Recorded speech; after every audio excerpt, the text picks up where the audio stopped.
बेटा आखिरी क्लास में हमने पढ़ा था कि किस प्रकार से एक बीजपत्री भ्रूण और द्विबीजपत्री भ्रूण का निर्माण होता है।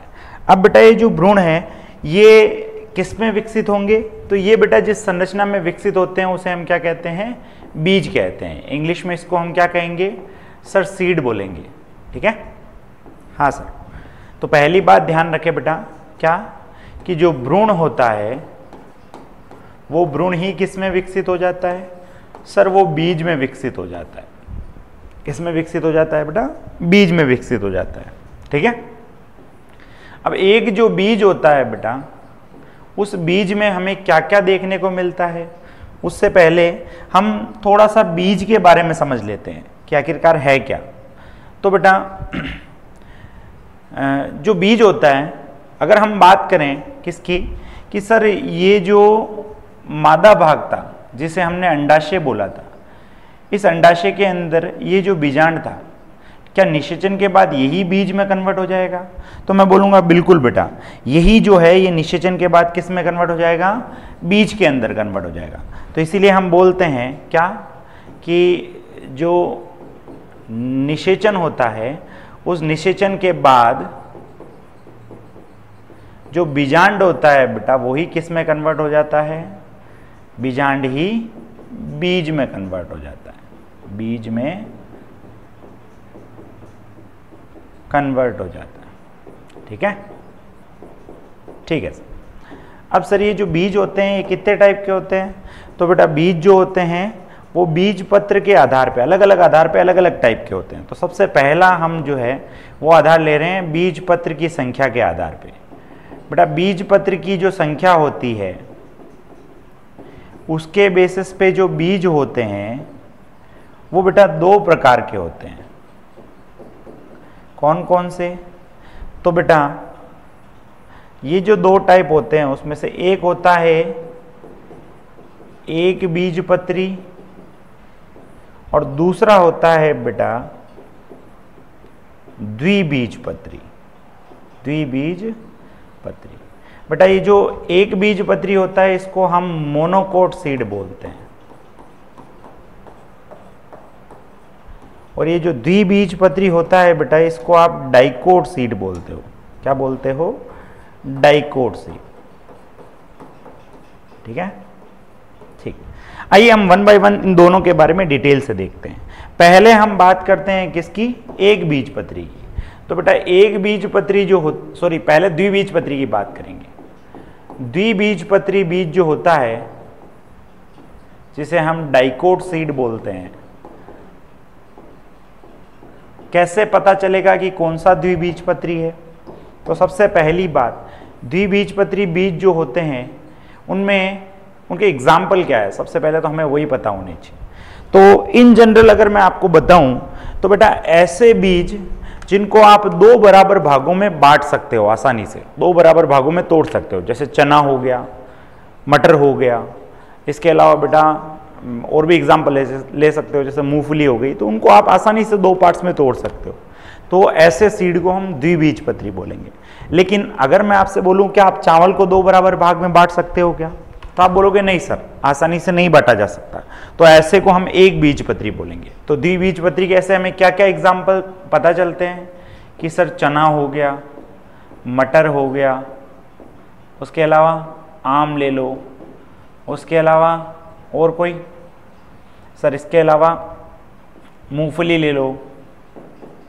तो ऐसे बहुत सारे हैं, आप बस बेसिक ध्यान रखना है कि जिसको आप आसानी से दो पार्ट्स में बांट सकते हो वो द्विबीजपत्री है। ठीक है सर, एक द्विबीजपत्री बीज में मुझे क्या क्या देखने को मिलेगा, तो द्विबीजपत्री बीज में क्या क्या संरचनाएं देखने को मिलती है। तो बेटा आपको द्विबीजपत्री के अंदर क्या क्या संरचनाएं देखने को मिलती है, तो सबसे पहली बात तो आपको बीज पत्र देखने को मिलेंगे। ठीक है, उसके अलावा आपको बीजावरण देखने को मिलेगा, और उसके अलावा आपको एक भ्रूण देखने को मिलेगा। ठीक है, बीज पत्र को बेटा इंग्लिश में हम कोटियोलेडन बोलते हैं, बीज आवरण को हम सीड कोट बोलते हैं बेटा, और भ्रूण को हम एम्ब्रियो बोलते हैं। ठीक है, तो वन बाय वन देखते हैं। सबसे पहले बात करते हैं किसकी, कि सबसे बाहर हमें क्या देखने को मिलेगा। तो सबसे बाहर बेटा आपको देखने को मिलेगा बीजावरण, जिसको हम सीड कोट बोलते हैं बेटा। ये जो सीड कोट होता है, बीज आवरण होता है बेटा, ये बीज आवरण जो होता है इसमें दो परतें होती है। जो बाहर वाली आउटर परत होगी उस आउटर को हम बोलेंगे क्या, टेस्टा, और जो अंदर वाली होगी बेटा इनर परत उसको हम बोलेंगे टैगमेन। ठीक है, टेस्टा और टैगमेन जो होती है यही दोनों मिलके क्या बनाती है, बीज आवरण बनाती है। उसके अलावा बेटा आपको इस बीजावरण पे संरचनाएं देखने को मिलती है। क्या क्या संरचनाएं देखने को मिलती है, तो बेटा एक तो आपको यहां पर नाभिक देखने को मिलता है, जिसको इंग्लिश में हम हाइलम बोलते हैं, और दूसरा बेटा आपको यहां पर देखने को मिलता है क्या सर, बेटा दूसरा आपको यहां देखने को मिलता है, मैं इसको थोड़ा सा इस साइड कर देता हूं,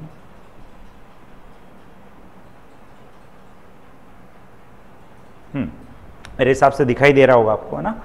दूसरा आपको यहां देखने को मिलता है क्या, बीजांड द्वार। बेटा इसको हम हाइलम बोलते हैं, सॉरी माइक्रोपाइल बोलते हैं। क्या बोलते हैं इसको, माइक्रोपाइल, माइक्रोपाइल। ठीक है, अब सर ये कैसे होते हैं, क्या होते हैं, इसके लिए हमें थोड़ा सा डायग्राम देखना पड़ेगा। मैं आपको यहां दो डायग्राम बता रहा हूं।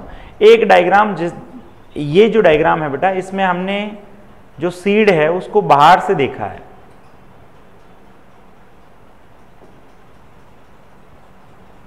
और जब हमने सीड को बाहर से देखा है तो हमें ये दो चीजें दिखाई दे रही है। क्या सर, एक छोटा सा छिद्र दिखाई दे रहा है जिसको हम क्या बोलते हैं, इसको हम बीजांड द्वार बोलते हैं। क्या बोलते हैं, बीजांड द्वार। ठीक है, और ऊपर की तरफ ये जो संरचना दिखाई दे रही है, इस संरचना को हम बोलते हैं नाभिक। क्या बोलते हैं, नाभिक। ठीक है, इसी को जब हम ओपन करेंगे सीड को, जब अंकुरण हो जाएगा इसका, तो इसके दोनों के दोनों बीज पत्र साइड में दिखाई देंगे बेटा, और बीच में आपको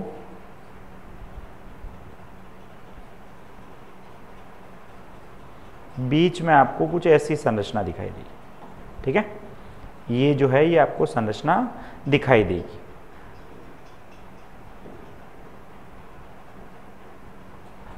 एक सेकेंड, इसको हल्का सा सही करते हैं।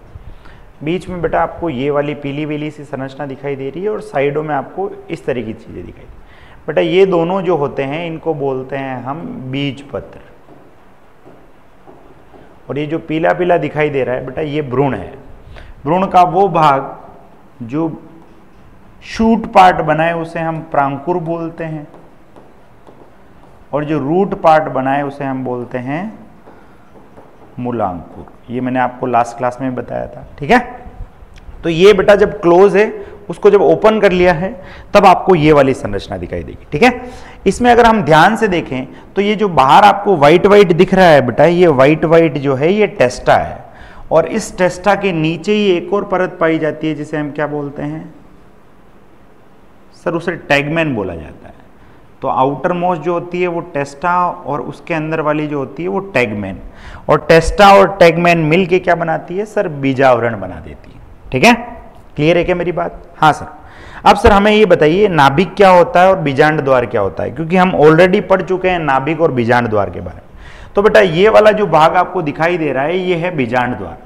तो सबसे पहले बात करते हैं नाभिक की। नाभिक क्या होता है, तो बेटा ध्यान से समझिए, नाभिक जो होता है, नाभिक वो भाग होता है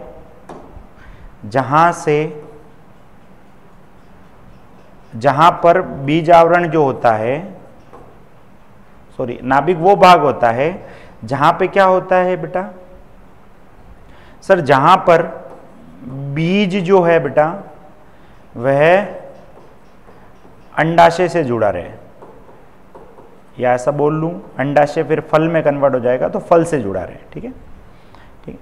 इसके जो ऊपर है, इसके ऊपर जो होता है बेटा क्या पाया जाता है सर, इसके ऊपर पाया जाता है बीजांड द्वार। ठीक है, तो सेकंड आता है बेटा क्या सर, बीजांड द्वार आता है। तो बीजांड द्वार जो होता है, बीजांड द्वार, बेटा बीजांड द्वार के बारे में कुछ बातें ध्यान रखनी है। क्या? सबसे पहली बात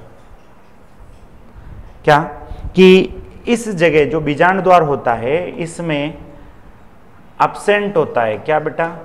बीज आवरण। इसमें बीज आवरण, इसके ऊपर बीज आवरण जो होता है वो इसके ऊपर नहीं होता है। ठीक है। दूसरा बेटा इसका काम क्या है? तो ये बेटा छोटा सा छिद्र है, तो ये बेटा जब बीज का जनन होगा, जब बीज ग्रो करेगा तो उस समय, बीज जनन के समय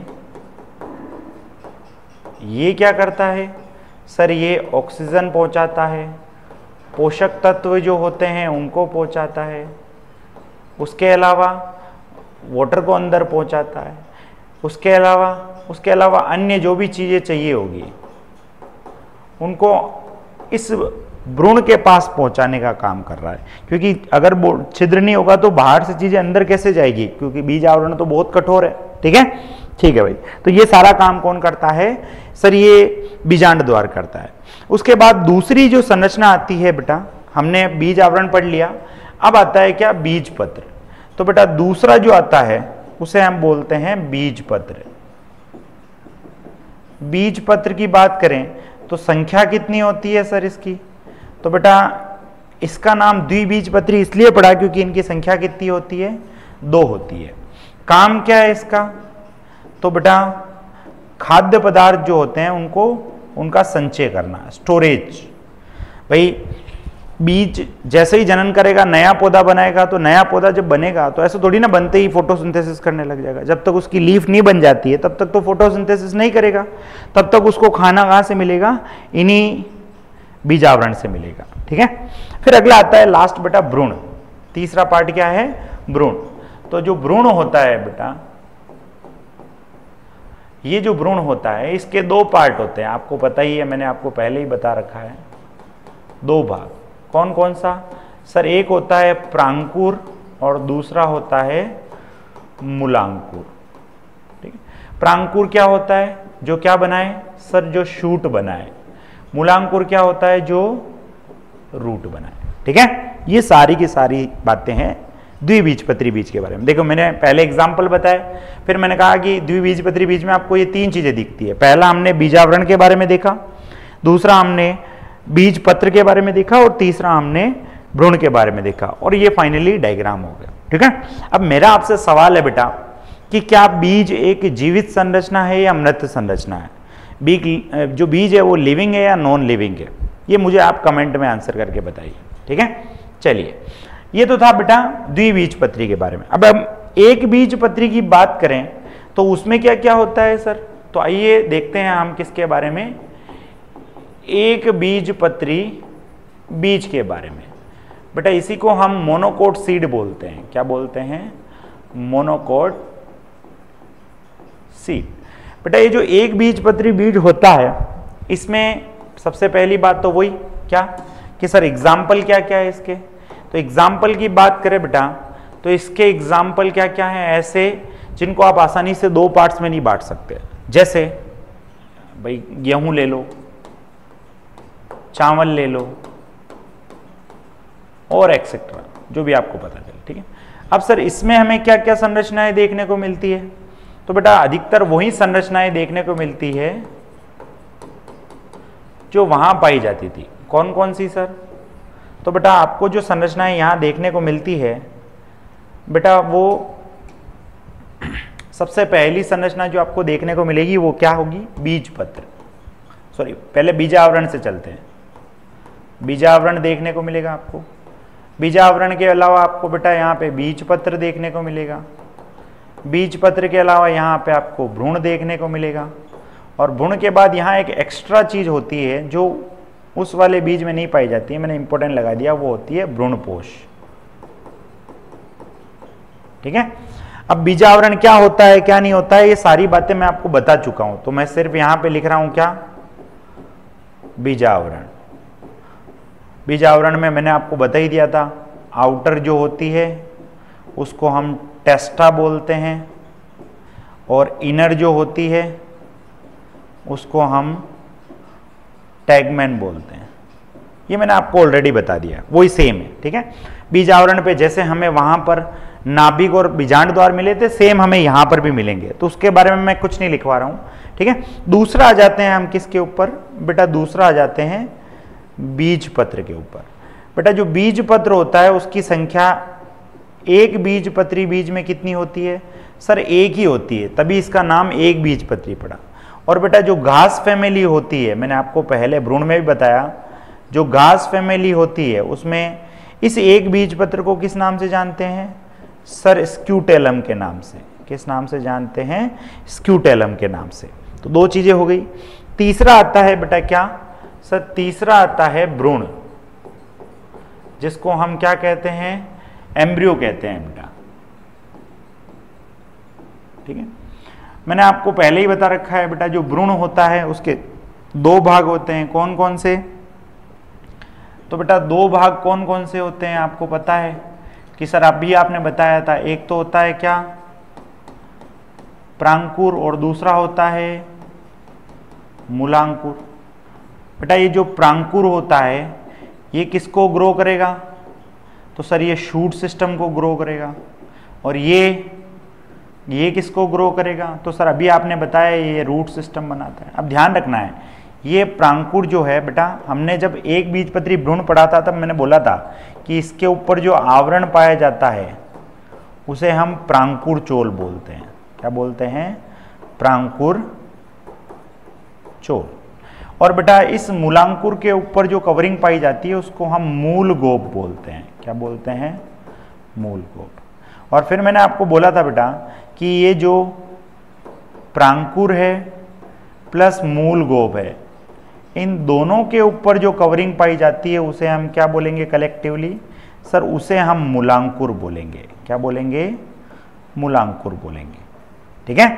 क्लियर है क्या, ठीक। आइए अब इसका थोड़ा सा डायग्राम देख लेते हैं बेटा। भ्रूण पोष के बारे में मैं थोड़ा सा बाद में बताऊंगा आपको, पहले डायग्राम देखते हैं, ठीक है। एक ही डायग्राम बनेगा इसका।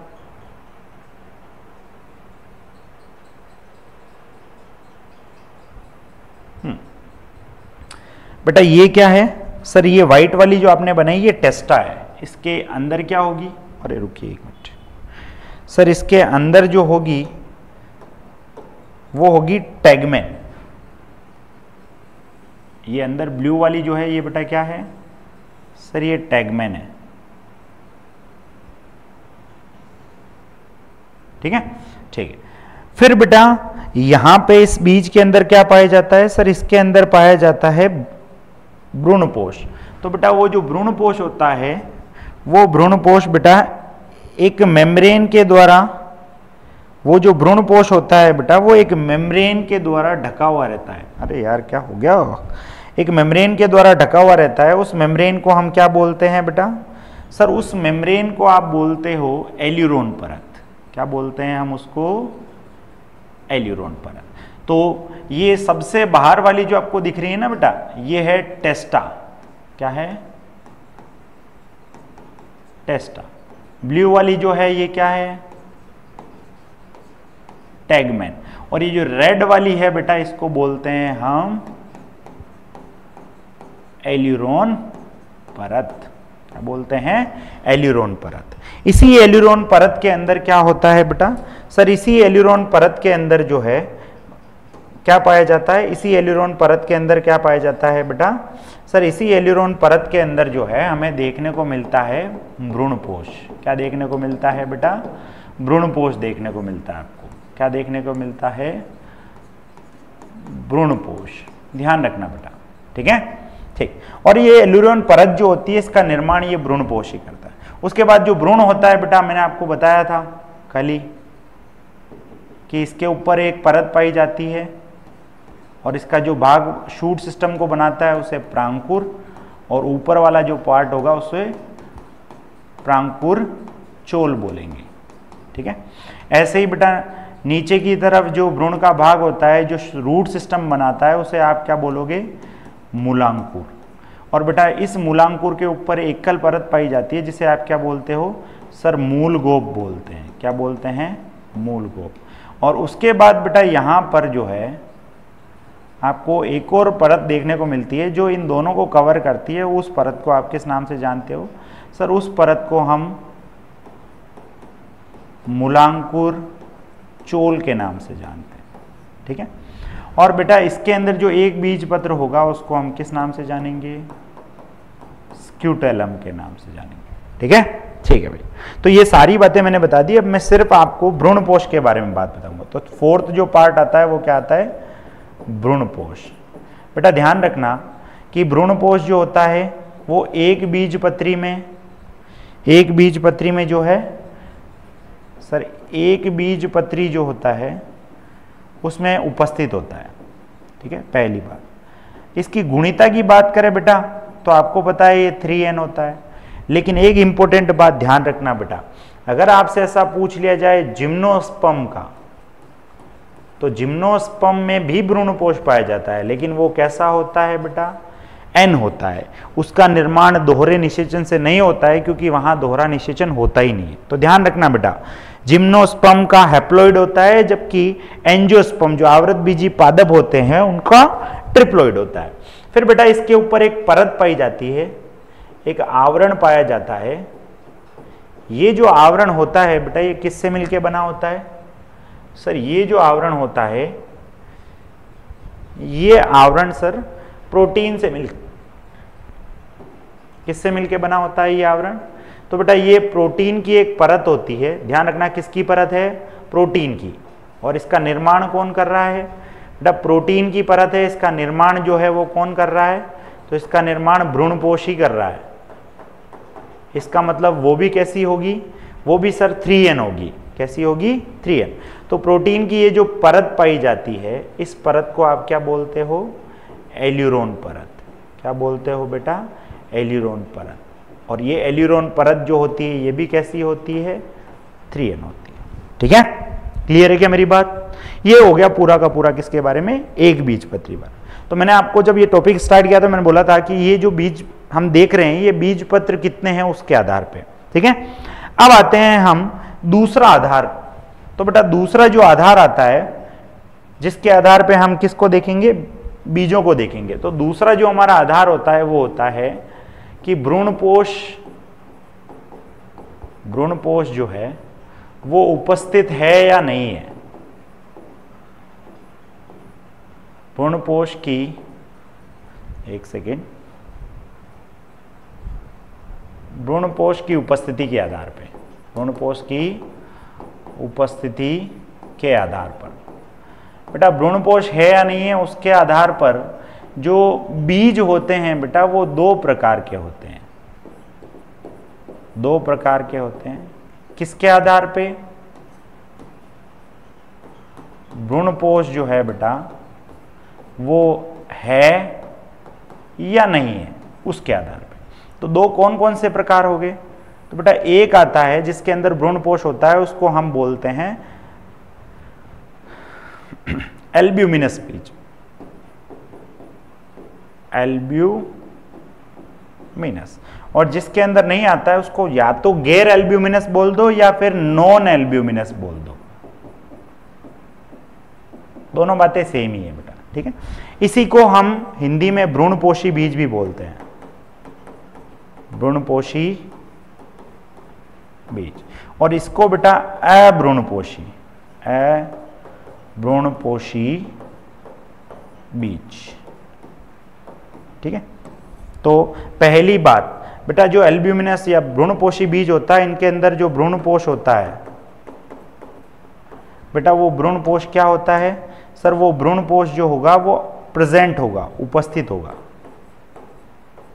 और इनके अंदर जो है बेटा वो भ्रूणपोष जो होता है वो सर इनके अंदर जो भ्रूणपोष होता है वो अब्सेंट होगा। ठीक है बेटा, एल्ब्यूमिनस के अंदर अधिकतर एक बीजपत्री आते हैं, अधिकतर एक बीजपत्री। लेकिन इसका एक अपवाद है बेटा। कौन? तो वो होता है बेटा ऑर्किड। ऑर्किड का जो पादप होता है वो होता तो एक बीजपत्री है लेकिन वो भ्रूणपोषी नहीं होता है, इसीलिए अपवाद हो गया। क्योंकि हमने कहा सारे एक बीजपत्री भ्रूणपोषी होते हैं, लेकिन वो नहीं आ रहा है, वो नहीं आ रहा है, इसका मतलब अपवाद हो गया। ठीक है, और इसके अंदर बेटा जो है सारे के सारे क्या आते हैं? द्विबीजपत्री आते हैं। सॉरी एक सेकेंड, इसके अंदर क्या आते हैं बेटा, द्विबीजपत्री। जितने भी द्विबीजपत्री है वो सारे के सारे अभ्रूणपोषी होते हैं, नॉन एल्ब्यूमिनस होते हैं। बेटा इसका भी एक अपवाद है। क्या अपवाद है सर? तो बेटा इसका जो अपवाद है उसको हम बोलते हैं कैस्टर। अरे एरंडी के बारे में सुना होगा आपने। एरंडी के जो बीज आते हैं वो बेटा द्विबीजपत्री होता है, उसके बावजूद भी जो है वो क्या होता है सर, वो उसके बावजूद भी भ्रूणपोषी होता है। तो एग्जाम्पल की बात करें बेटा, तो एग्जाम्पल में बेटा यहाँ क्या आएगा सर, गेहूं हो गया, मक्का हो गया, और एक इंपॉर्टेंट एग्जाम्पल क्या, जो कि अपवाद है उसका भी ध्यान रखना, क्या सर, वो जो है वो है एरंडी।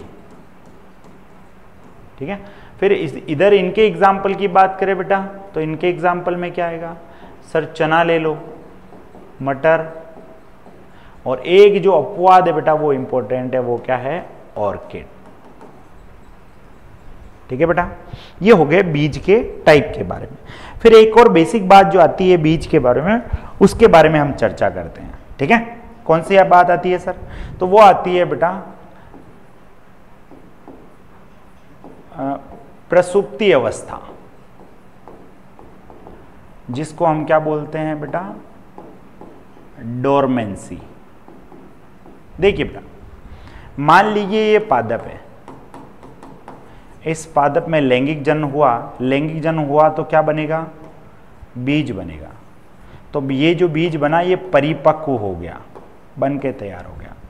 अब परिपक्व होने के बाद क्या होगा बेटा, परिपक्व होने के बाद क्या होगा, तो सर परिपक्व होने के बाद इसके अंदर जो जल की मात्रा है वो बेटा 10 to 15% रह जाएगी वजन के मुकाबले। इसका जो वजन होगा उसका 10 से 15% ही पानी रह जाएगा। और इस बीज की जो भ्रूण कोशिकाएं हैं उनके अंदर जो चयापचय हैं, जिसे हम उपाच्य बोल रहे हैं, मेटाबॉलिज्म बोल रहे हैं, वो क्या हो जाएगा बेटा सर, वो कम हो जाएगा, बंद नहीं होगा, कम हो जाएगा। और बेटा इसके बाद बीज जो है वो एक निष्क्रिय अवस्था में प्रवेश कर जाएगा।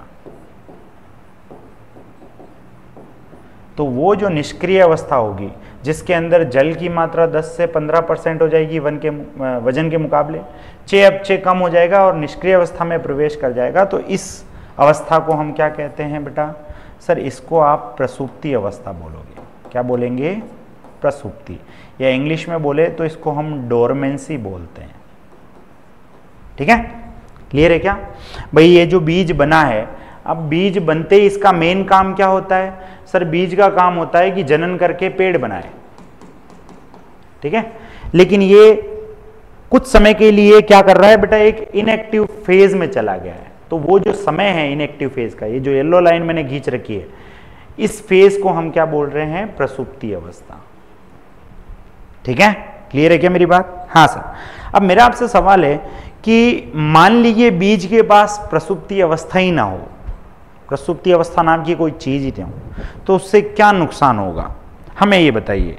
कमेंट के अंदर ये बताना है आपको कि मान लीजिए किसी बीज के पास प्रसुप्ति अवस्था ही ना हो तो उससे क्या फर्क पड़ जाएगा। कोई सुनामी आ जाएगी, तूफान आ जाएगा, क्या आ जाएगा? ठीक है, ठीक। अब बेटा ये जो प्रसुप्ति अवस्था होती है ये कब तक बनी रहती है? तो ये बेटा तब तक बनी रहती है, एनसीईआरटी तो बोलती है ये तब तक होती है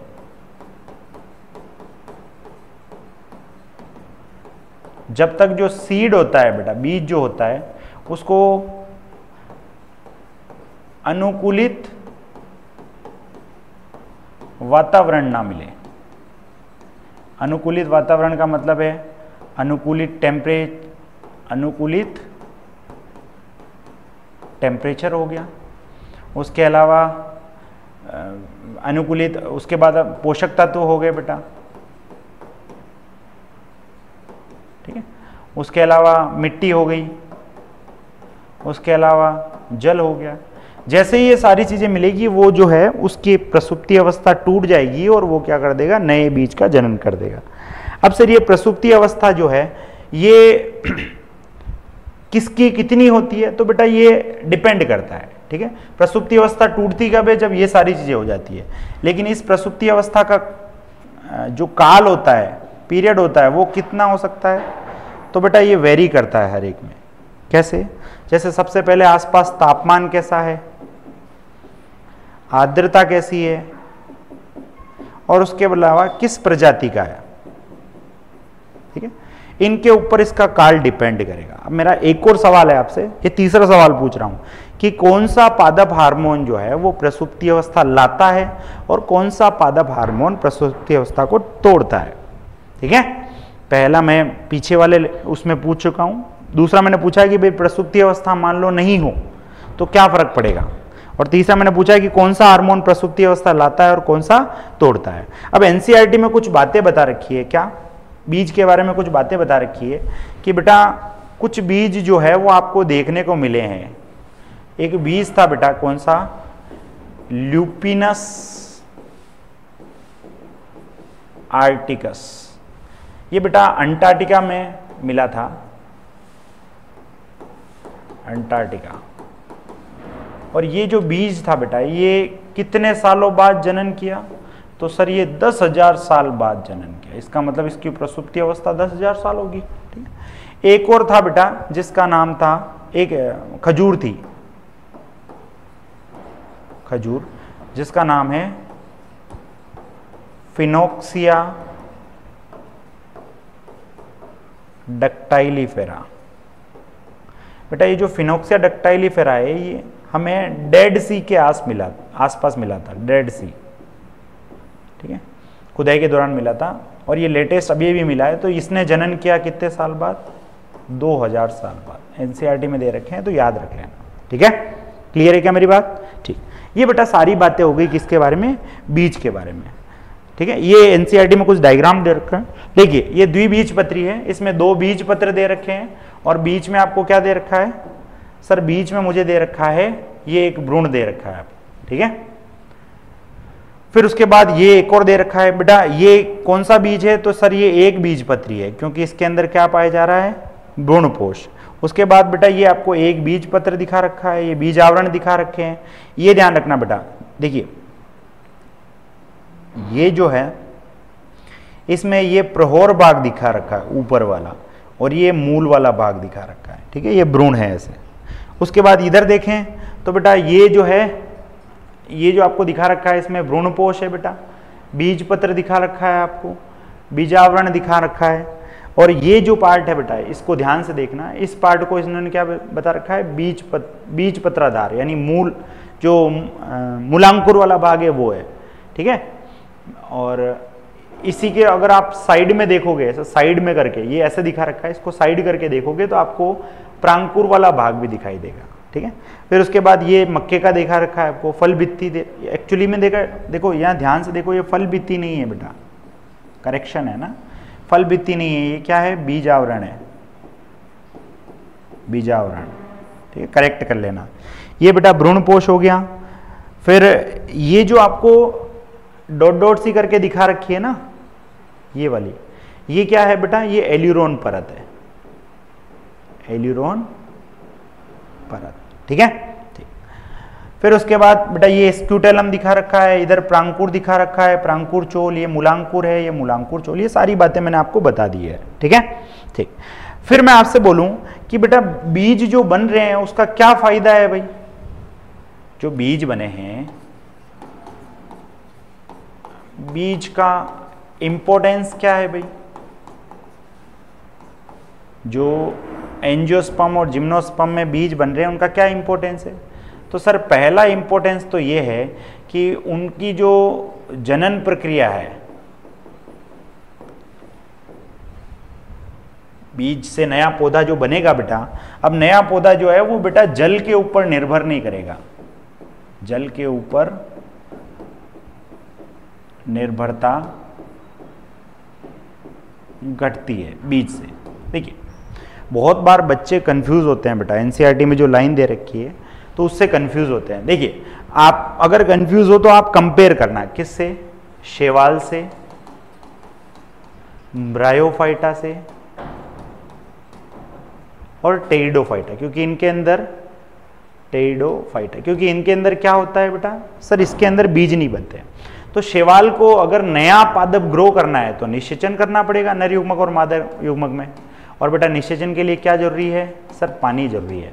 ब्रायोफाइटा को भी अगर नया पादप बनाना है तो पानी जरूरी है, ऐसे ही टेरिडोफाइटा के लिए भी पानी जरूरी है। अब एक एंजियोस्पर्म और जिम्नोस्पर्म में देखो, बीज बन गए, अब पानी की क्या जरूरत है, जरूरत ही नहीं है।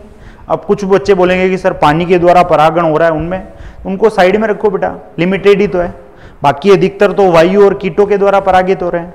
तो उनका देखो ना, उससे जब आप कंपेयर करोगे तो आपको यही लगेगा क्या कि जिम्नोस्पर्म और एंजियोस्पर्म में बीज बनने से जो नया पादप बनाने की प्रक्रिया है वो पानी से लगभग इंडिपेंडेंट हो गई है ना। दूसरा बेटा, ये जो बीज बने हैं इसमें भोजन का संग्रह किया जा सकता है, भोजन संग्रह। तीसरा बेटा, इससे जो है नई जगह पर पादप को ग्रो करना आसान हो गया है। आप इमेजिन करिए कि आप लंदन गए है ना, लंदन के अंदर आपको क्या बेटा, एक शैवाल पसंद आ गई बहुत अच्छी, या फिर मैं बोलूँ एक टेरिडोफाइटा पसंद आ गया। अब अगर आप उसको इंडिया लेके आना चाहते हैं तो आपको पूरा पेड़ लाना पड़ेगा बेटा। क्यों? क्योंकि उसका कोई बीज तो मिलता नहीं है, ठीक है। और क्या पता आपको पता हो या नहीं पता हो अलैंगिक जनन पार्ट के बारे में, तो मैं बोलूँ इन जनरल आपको पूरा पेड़ लाना पड़ेगा, ठीक है। लेकिन अगर आपको कोई जिम्नोस्पर्म एंजियोस्पर्म पसंद आ गया है तो आप उसका पेड़ नहीं लाओगे, आप सिर्फ उसका एक बीज लाओगे। तो बीज से एक जगह से दूसरी जगह नए पादप, या मैं से बोलूँ नए वातावरण में बीज के बनने से आसानी से क्या हो सकता है, वो पादप अलग अलग वातावरण में ग्रो हो सकता है, ठीक है। ये फायदा उनको नहीं मिलेगा। फिर उसके बाद बेटा फोर्थ बात करें तो क्योंकि बीज जो है वो बेटा लैंगिक जनन का उत्पाद है, किसका है, लैंगिक जनन का उत्पाद है, तो इससे क्या आती है, सर इससे विविधता आती है। क्या आती है, विविधता उत्पन्न होती है, ठीक है, ठीक है भाई। उसके अलावा बेटा सीड बनने से नई जगह आसानी से ग्रो हो जाते हैं, या मैं ऐसा बोलूं कुछ साल बाद भी ग्रो हो जाते हैं। जैसे आपने इस साल गेहूं उगाया, अगले साल आपका मन नहीं था तो आपने नहीं उगाया, उसके बाद अगले साल उगाना था तो आपके घर पे बीज था, लाके पटक दिया खेत में और भी नया पादप बन गया। लेकिन क्या शैवाल में आप ऐसा कर सकते हो बेटा? शैवाल में तो हर साल पौधा उगना ही चाहिए, उसके जो बीजाणु है वो बनने ही चाहिए। अगर एक साल भी आपने रोक दिया तो फिर उसके बाद वो पूरी ही नष्ट हो जाएगी। तो बीज बनने से फायदा हुआ ना कि हम एक साल का गैप दे सकते हैं, ठीक है, ठीक। ये था बेटा बीज के बारे में। उसके बाद अगला टॉपिक आता है हमारा क्या, फल। तो बेटा जो फल होता है,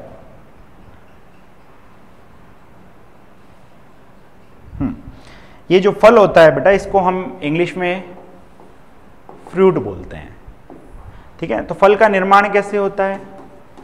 तो मैंने अभी आपको बताया था कि बीज जो होता है वो किससे बनता है। तो सर बीज बनता है, बीज किससे बनता है बेटा? बीज बनता है बीजांड के निषेचन के बाद।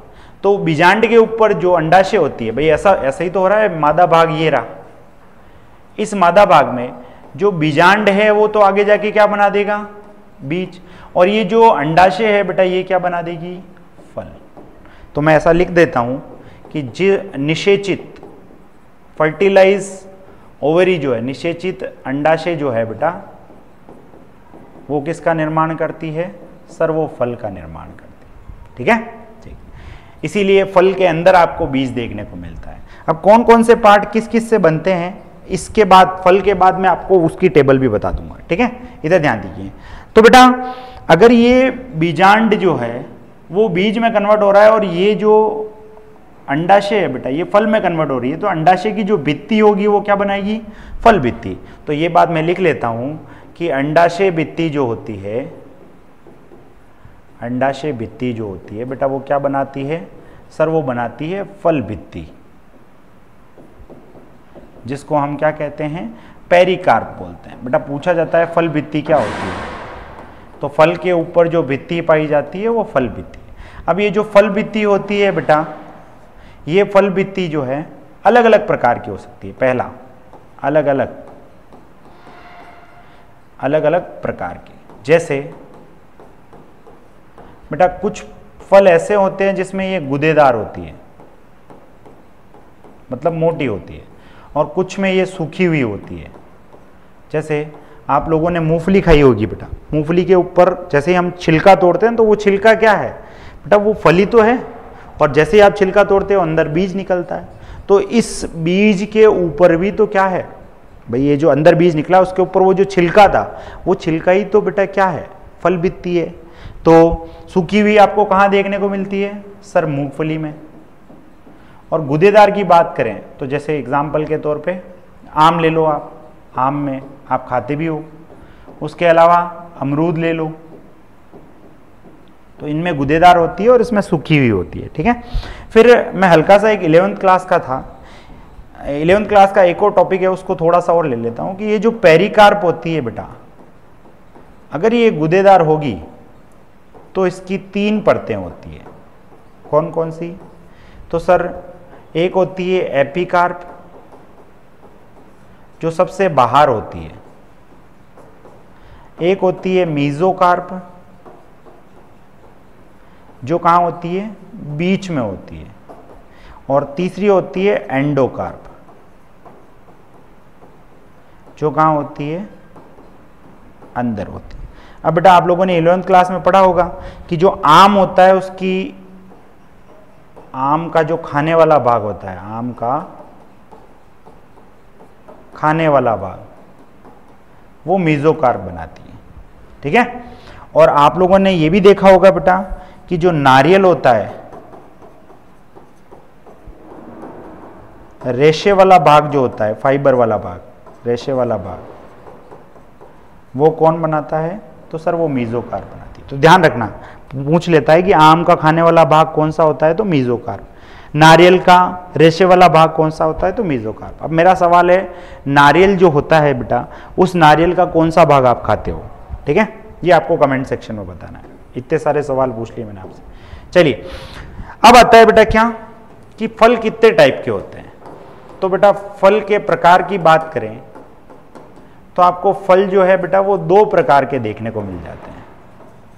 2 प्रकार के, कौन कौन से हैं तो उसको मैं नेक्स्ट वाले पर बताऊं। तो बेटा फल जो होते हैं वो आपको 2 टाइप के देखने को मिलते हैं।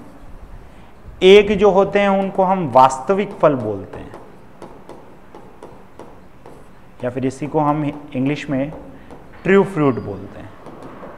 और एक जो होते हैं उनको आभासी फल बोलते हैं। ठीक है, फॉल्स फ्रूट।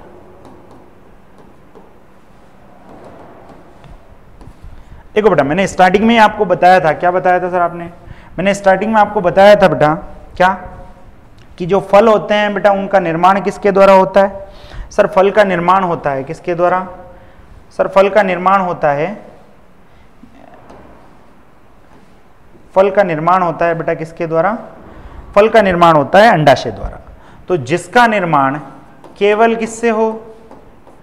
अंडाशय से। केवल अंडाशय से हो तो उसे हम वास्तविक फल बोलेंगे।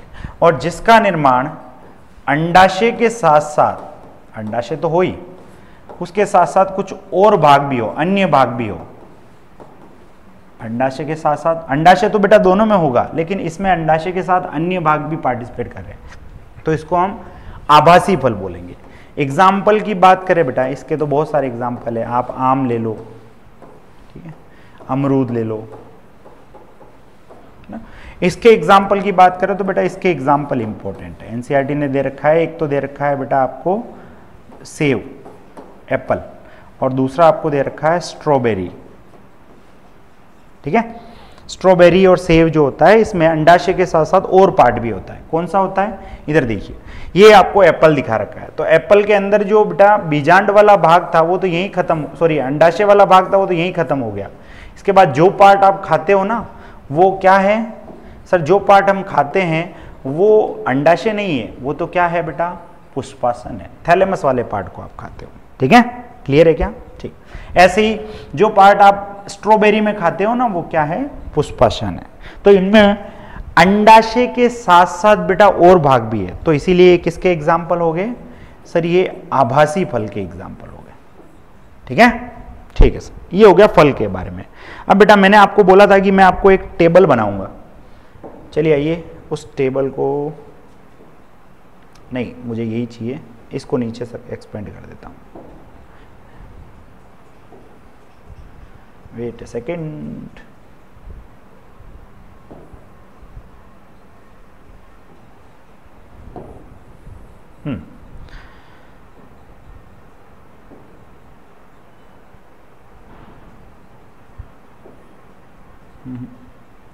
इसको मुझे नीचे एक्सपेंड करना है, तो ये करना पड़ेगा। अरे यार ये क्या हो गया, रुकिए भाई साहब।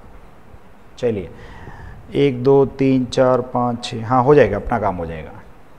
ठीक है, चलिए ठीक है। इसको बड़ा कैसे किया जा सकता है? हाँ ठीक है ठीक है ठीक है ठीक है, हाँ बस। चलिए बेटा इधर ध्यान दीजिए। मैं यहाँ लिख रहा हूँ क्या सर? यहाँ लिख दो आप निषेचन पूर्व संरचना। क्या लिख देंगे? निषेचन पूर्व संरचना। ये निषेचन से पहले। और यहां लिख रहा हूं बेटा मैं निषेचन पश्चात संरचना। बेटा एक छोटी सी चीज जो है, इसको मैं बाद में लेता हूं। एक छोटी सी चीज हम यहां पे इस वाले फल वाले पार्ट में एक और कवर कर लेते हैं। क्या? एक छोटा सा टॉपिक और रह गया, उसको मैं बाद में लेता हूं ना। एक छोटा सा टॉपिक क्या रह गया? तो सर एक छोटा सा जो टॉपिक रह गया है आपका, वो ये कि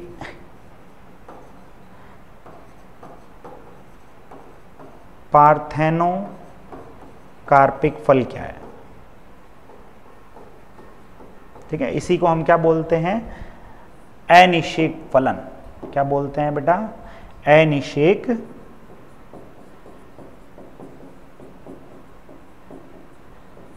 फलन। अब ये क्या होता है? तो आइए थोड़ा सा इसके बारे में समझते हैं। इसको मैं इधर कर लेता हूं। ठीक है, चलिए। अनिषेक फलन क्या होता है बेटा?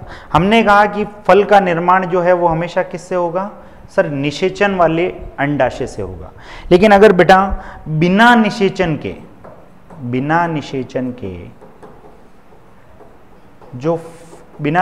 अगर फल बन जाए, तो बिना निषेचन के अगर फल बनेगा तो उसे हम क्या बोलेंगे? अनिषेक फलन। अनिषेक फलन में ध्यान रखना है बेटा कि जो भी इसका उत्पाद होगा उसके अंदर आपको बीज देखने को नहीं मिलेंगे। क्यों नहीं मिलेंगे सर? क्योंकि बेटा निषेचन ही नहीं हुआ है। ठीक है, एग्जाम्पल की बात करें तो जो भी आपको बिना बीज वाले फल दिख रहे हैं ना, जैसे केला हो गया, अंगूर हो गए। अब कुछ अंगूर बीज वाले भी होते हैं तो उनका निषेचन से हुआ होगा, जिनके अंदर बीज नहीं होंगे वो बिना निषेचन के बने होंगे। ठीक है, तो वो इसके एग्जाम्पल हो गए। ये हमने साथ साथ में देख लिया। अब हम वापस आ जाते हैं किसके पास कि सर निषेचन से पहले जो संरचना थी वो निषेचन के बाद किस में कन्वर्ट हो जाती। तो अगर निषेचन से पहले मैं बात करूं क्या कि सर यहाँ पे निषेचन से पहले जो था वो क्या था सर? निषेचन से पहले जो था वो बीजांड था। क्या था? बीजांड। मैं सारी संरचना भी बताता जाऊंगा आपको। इधर देखिए,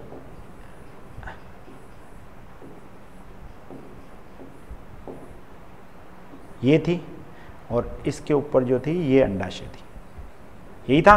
ठीक, तो बेटा निषेचन से पहले जो बीजांड था वो किस में कन्वर्ट हो जाएगा? बीज में। ठीक है, ठीक है। हाँ, और बेटा ये जो बीजांड था आपने देखा था इसके ऊपर 2 अध्यावरण थे। तो जो अध्यावरण होते हैं बेटा,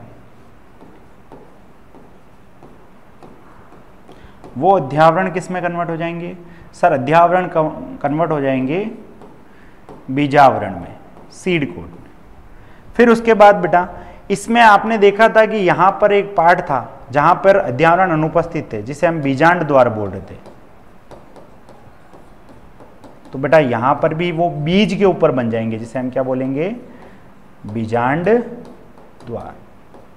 ठीक है, फिर उसके बाद बेटा यहां पर ये एक पर्टिकुलर जगह थी जहां पे ये बीजांड और बीजांड व्रंत जुड़ रहा था, जिसे हम क्या बोल रहे थे सर? उसे आप नाभिक बोल रहे थे। क्या बोल रहे थे हम?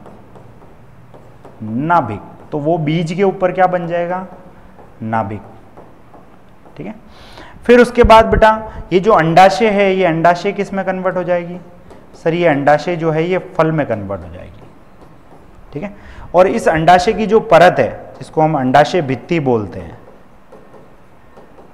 अंडाशय भित्ति, तो ये किस में कन्वर्ट हो जाएगी, सर ये कन्वर्ट हो जाएगी फल भित्ति में। ठीक है, क्लियर है क्या मेरी बात। एक और चीज ध्यान रखना बेटा, मैंने आपको बोला था ये जो भ्रूण कोश होता है इसके ऊपर एक परत पाई जाती है, क्या बोला था मैंने आपको, सर इसके ऊपर एक परत पाई जाती है जिसको हम बीजांडकाई बोलते हैं। तो ये जो बीजांडकाई होती है बेटा, ये बीजांडकाई कन्वर्ट हो जाती है किसके अंदर, अरे ये यहाँ कैसे आ गया, वेट ए सेकेंड बेटा, ये फल भित्ति यहाँ आएगा ना, ये आएगा फल भित्ति। ठीक है, ठीक। अब ये जो बीजांडकाई है बेटा ये परिभ्रूणपोष, अब ये परिभ्रूणपोष क्या होता है मैं बताता हूं, परिभ्रूणपोष में कन्वर्ट हो जाती है। ठीक है, ठीक। चलिए, अब ये सारी की सारी चीजें जो थी ये निषेचन से पहले थी और निषेचन के बाद ये बन गई, ये ध्यान रखना है, यहां से सवाल आ सकता है। ठीक है, अब सर आपने अभी एक बात बोली, क्या बात बोली बेटा मैंने अभी आपको, परिभ्रूणपोष, क्या बोला, परिभ्रूणपोष,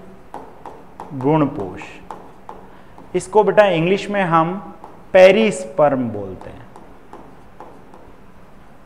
पेरिस्पर्म। ठीक है, देखो अधिकतर जो बीज बनते हैं उसमें जो भ्रूण कोश के ऊपर बीजांडकाई होती है वो समाप्त हो जाती है, लेकिन कुछ में बच जाती है।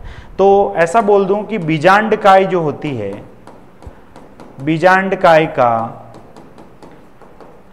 बचा हुआ भाग जो बीज में उपस्थित हो उसे हम क्या बोलेंगे बेटा, उसे हम बोलेंगे परिभ्रूणपोष। क्या बोलेंगे, परिभ्रूणपोष। ठीक है, एग्जाम्पल क्या क्या है सर इसके, एग्जाम्पल इंपॉर्टेंट है बेटा, ध्यान रखना। पहला एग्जाम्पल है इसका क्या, जो काली मिर्च होती है,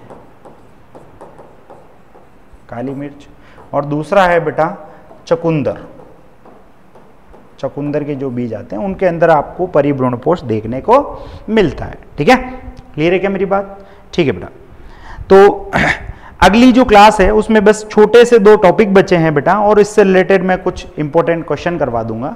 ठीक है, आज के लिए इतना काफी है।